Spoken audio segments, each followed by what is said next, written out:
तो मूवी की शुरुआत में हम एक मूवी क्रू को ही देखते हैं जो कि एक जंगल में शूटिंग करने के लिए अच्छी सी जगह ढूंढ रहे थे और ऐसे ही उन्हें रात हो जाती है। अब वो दोनों और उनका कैमरामैन जो होते हैं वो रास्ता भटक चुके थे और वो बस जंगल में गोल गोल घूमकर एक ही जगह पर वापस आ रहे थे। सिंपल भाषा में कहा जाए तो वो तीनों ही खो चुके थे। फिर ये तीनों टेंट लगाने के लिए कोई अच्छी सी जगह ढूंढने लगते हैं, लेकिन जब वो जगह ढूंढ रहे थे तब उन्हें अपने सामने एक आदमी खड़ा दिखता है जिसने की उनकी तरफ पीठ की हुई थी। अब जब वो आदमी उनकी तरफ अपना फेस रिवील करता है तो वो सभी देखते हैं कि उस आदमी ने एक अजीब सा मास्क पहना हुआ था। खैर अब वो ये देखकर वहां से जल्दी से भागने लगते हैं। ऑब्वियस ही बात है कि बीच जंगल में कोई ऐसा मास्क वाला व्यक्ति खड़ा रहेगा तो आपकी तो हालत खराब हो ही जाएगी। खैर अब वो अकेला मास्क वाला व्यक्ति नहीं था, उसके दो और साथी भी थे जिनमें से एक लेडी होती है। खैर अब उस टीम क्रू के अंदर जो आदमी होता है वो अपने बैग से मोबाइल निकाल कर सिग्नल्स देखने लगता है ताकि वो हेल्प के लिए कॉल कर सके, लेकिन वो मास्क वाला व्यक्ति वहां आकर उसे एक चेन सॉ की मदद से खत्म कर डालता है। और अब बस क्रू टीम के अंदर खाली दो लोग बचे थे जिसमें एक लेडी थी और एक कैमरामैन था। लेकिन ज्यादा देर तक वो भी नहीं बचते क्योंकि वो मास्क वाले जो खूनी होते हैं वो आकर पहले तो उस लेडी को खत्म करते हैं और फिर उस कैमरामैन को, और ये सब उस कैमरामैन के कैमरा के अंदर सब कुछ रिकॉर्ड हो चुका था जो कि हम देख रहे थे।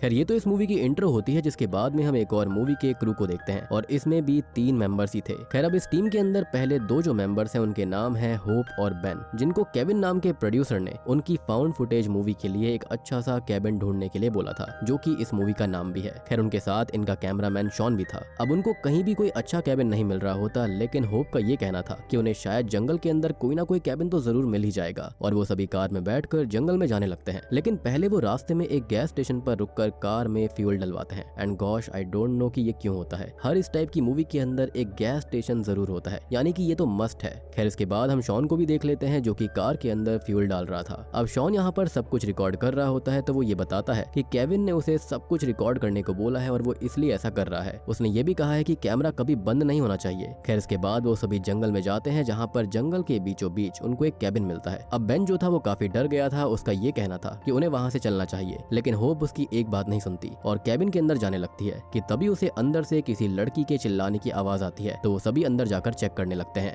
अब अंदर जाकर वो ये देखता है कि अंदर टीवी चल रहा था और वो चिल्लाने की आवाज असल में उसी टीवी से आई थी। अब अंदर वो फिर उस कैबिन को चेक करते हैं कि तभी उन्हें वहां पर उस कैबिन का ओनर मिलता है जो कि उनके ऊपर गुस्सा करने लगता है, लेकिन वो उसको सारी बात बताते हैं कि उन्हें उस कैबिन में से चिल्लाने की आवाज आई थी जिसके चलते वो अंदर आ गए। खैर अब यहाँ पर होप जो थी वो ओनर से उस कैबिन को 2 दिन के लिए भाड़े पर लेने की बात करती है, लेकिन जो ओनर होता है वो यहाँ पर स्थिति को समझते हुए या फिर ये कहें कि उसका फायदा उठाते हुए इस कैबिन के 2 दिन के लिए $2000 मांग रहा था, जो कि बहुत ही ज्यादा हाई थे। इनफैक्ट यहाँ पर अगर आप 5-7 स्टार भी लोगे वो इतना महंगा नहीं पड़ता, लेकिन जो होप होती है वो मूवी के चलते उसे 750 एक दिन का देने का ऑफर करती है। अब पहले तो ओनर ऑफर मना कर देता है, लेकिन बाद में मान जाता है क्योंकि उसके लिए काफी इजी मनी था। फिर होप उसे पैसे देती है और पैसे लेकर ओनर वहां से जाने ही वाला होता है, लेकिन फिर वो कुछ सोचकर रुक जाता है और उन्हें जंगल में ज्यादा अंदर जाने से मना करता है क्योंकि जंगल के अंदर कुछ हिपीज रहते हैं जो कि शायद होप और उसके दोस्तों को पसंद नहीं करेंगे। वो बताता है कि वो हिपीज यहाँ पर पहले रहा करते थे और फिर गवर्नमेंट ने आकर उन लोगों को यहाँ से भगा दिया और उनमें से कुछ लोग तो चले गए थे, लेकिन यहाँ पर कुछ इस जंगल के अंदर रहने लगे, वो भी छुपकर। खैर अब ये ओनर जो होता है ये सारी बातें बताकर वहां से निकल जाता है।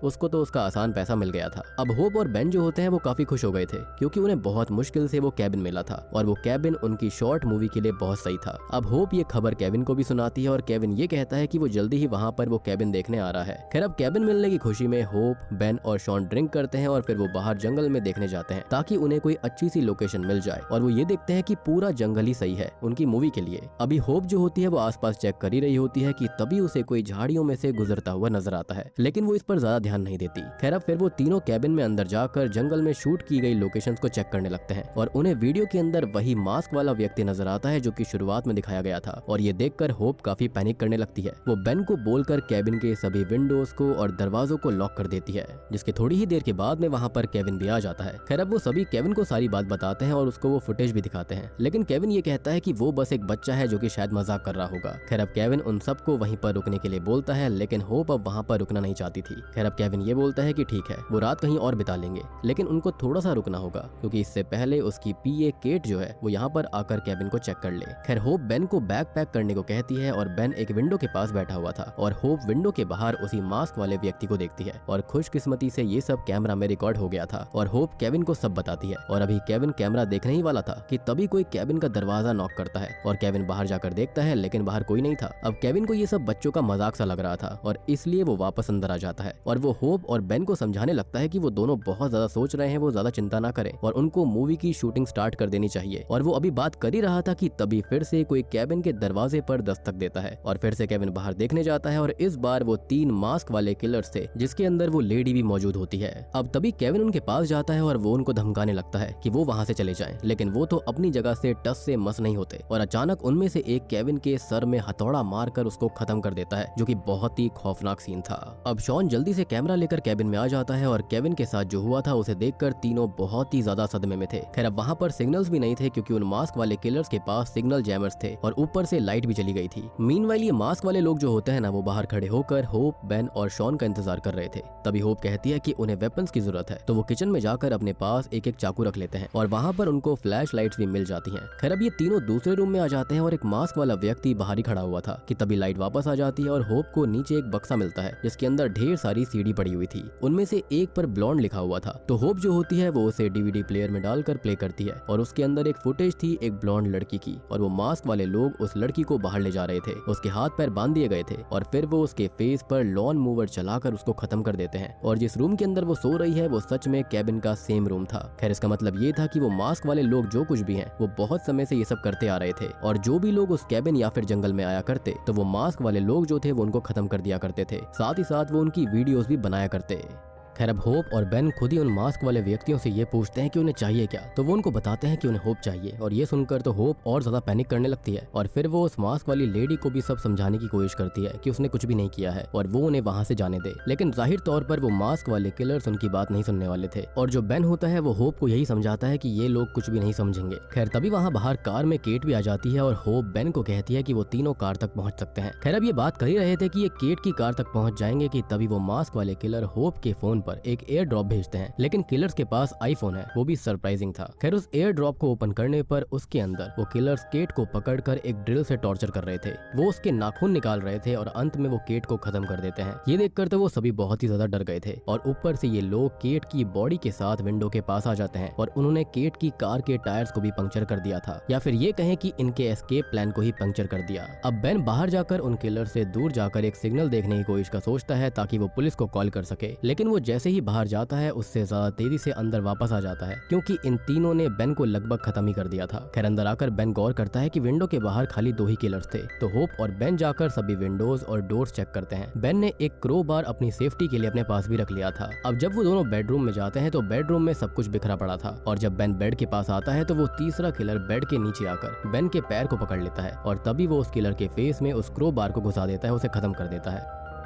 अब बाहर जो बाकी बचे हुए 2 थे वो पूरे ही कैबिन को जलाने की कोशिश करने लगते हैं ताकि होप, बेन और शॉन इससे बाहर आ जाए। यहाँ पर शॉन, बेन और होप अपने पास एक एक कैमरा ले लेते हैं ताकि सब कुछ रिकॉर्ड होता रहे और तभी वहाँ की लाइट चली जाती है और वो मास्क पहनी लेडी उन पर अटैक कर देती है। होप तो जल्दी से भागकर कैबिन के बाहर चली गई थी और जंगल में भाग जाती है। अब कैबिन के अंदर होता यह है कि लाइट आ गई थी और वो मास्क वाली लेडी बेन के ऊपर हमला कर देती है, तो बेन उसकी गर्दन में ही नाइफ स्टैब करके उसको खत्म कर देता है। फिर ये दोनों यानी कि शॉन और बेन कैबिन से बाहर निकलकर भागते हैं और बाहर अंधेरा होने की वजह से वो दोनों अलग हो गए थे। उधर होप भी जंगल में आगे चलती जाती है और अचानक उसके ऊपर आखिरी बचा हुआ मास्क वाला व्यक्ति हमला कर देता है। वो उससे बचकर भागने लगती है और फिर वो किसी तरह अपनी कार तक पहुंच जाती है, लेकिन फिर से वहां पर वही व्यक्ति एक चेन सॉ लेकर आ गया था और होप को फिर से वहां से भागना पड़ता है। दूसरी ओर शॉन को सिग्नल्स मिल गए थे, लेकिन वो जैसे ही पुलिस को कॉल लगाने लगता है वहां पर एक मास्क पहना हुआ व्यक्ति आकर शॉन को ही खत्म कर देता है और ये वाला किलर वो चेन सॉ वाला किलर नहीं था, जिसका मतलब कि वहां पर और भी वैसे कई सारे लोग थे जो कि ऐसी चीजें कर रहे थे। खैर उधर होप भागते भागते रोड तक आ गई थी और रोड पर एक कार भी आ रही होती है जिसके अंदर उसी कैबिन का ओनर था। होप कार में बैठ जाती है और उसको सारी बात बताती है, लेकिन वो ओनर हेल्प लाने के बजाय होप को वापस कैबिन की तरफ ही ले जाने लगता है और हमको शॉकिंगली पता चलता है कि वो ओनर भी उन्हीं मास्क वाले लोगों में से एक था, यानी कि पैसे भी ले लिए और लोगों को मार भी रहा था। खैर अब यहाँ पर होप एक नाइफ से कैबिन ओनर के पेट में स्टैब करके वहाँ से भागती है। तभी हम बेन को देखते हैं जो कि अभी भी इन मास्क वाले लोगों से बचकर भाग रहा था, लेकिन तभी वो एक पुराने से कैबिन तक पहुंच जाता है और अंदर उसे शॉन की लाश मिलती है और वो चेन सॉ वाला व्यक्ति जो होता है वो आकर बेन को भी खत्म कर डालता है। फिर हम होप को देखते हैं जो कि एक आखिरी मैसेज रिकॉर्ड करती है कि अगर किसी को भी ये फुटेज मिलती है तो वो पुलिस की हेल्प से इन मास्क वाले लोगों को ढूंढ कर खत्म कर दे।